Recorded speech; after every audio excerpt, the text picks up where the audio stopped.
الجديد حصريا على قناة أبو العز للإنتاج الفني والإعلامي. غاية العام ده لملم باقي عمره ودع بعد ما سقانا من كاس المآسي ورضع من أول شهور أيام كالشر وجدع عاما بالكوارث فينا فرج وبدع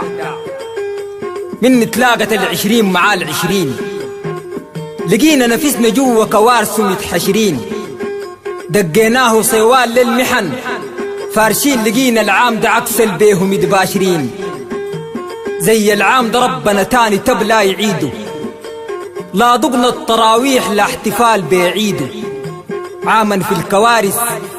ما تولد له نديده كل ما شمس تشرق نمتحن بجديده حل مصيبة رغم مصائب السودان تفوت كورونا تنزل كارثة الفيضان عاما في كوارثه وفي مصايبه ملانه ساق نجيضة عامة وما فرز له مكان عاما شفنا فيه ساق اقتصادنا انشلت حكمة المولى فيه قدرة مصايب اتجلت مما هلا أشراط الكوارث هلت ماشية مصايب زايدة ولي تحت ما دلت غدر المولى حكمه فيه ما بنحتج أول عام علينا يمر وما فيه حج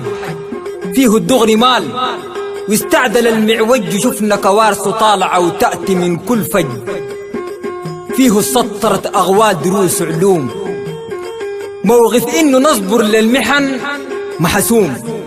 حصل العكس وانقلبت نسايم وسموم وفيه استنصر الظالم من المظلوم عاما شفنا فيه استسلموا الأبطال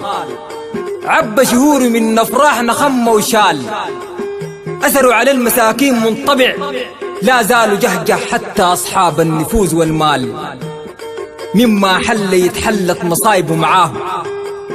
كثير الضغنا لكن زي ده ما ضغناه غاية العام ده أبدع في كوارث براه بالغ في مصايب وفاتنا البوراه فيه شهدنا أحداثا كبار اجسام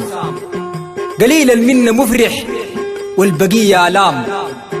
بعد الضغن قالوا لنا الغريق قدام وغزوا أفكارنا بالشفقة وملون أوهام وماها غريبة تأتي كوارث في كل شهر إلا مصايب كانت تجري مجرى النهر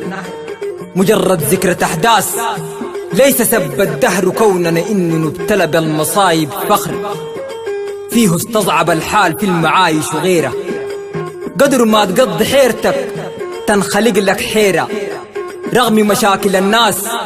والظروف والغيرة ما انقطع العشم والدنيا لسه بخيرة وي مصيبة من المولى ألف حبابة عسل خير لولا خير لما كان جابا الأيام دول لا تحتكم بباب كل مصيبة عنها سوف يجلى حجابا رحل العام وخلد من كوارث رواية أكيد لا بد في ذلك مشاهد آية سنة كل عام ما بتتلقي لها نهاية لا الفرح انتصر لا الحزن مسك الراية ألف العام ديد عرفت وضحت لينا عشنا أيام إن كان سمحة وإن كان شينا إذا غلمنا بكل الظروف مرينا وعشمنا نتم في العام اللي ماشي علينا ولا نملك سوى نطلب من الله سماح نحاسب روحنا في وقت الغلط والصاح نقول يا رب غلل منها اللي تراح وتبقى أيامنا كلها يوم عيد وافراح شعر وإلغاء نصار عبد الحي العليابي.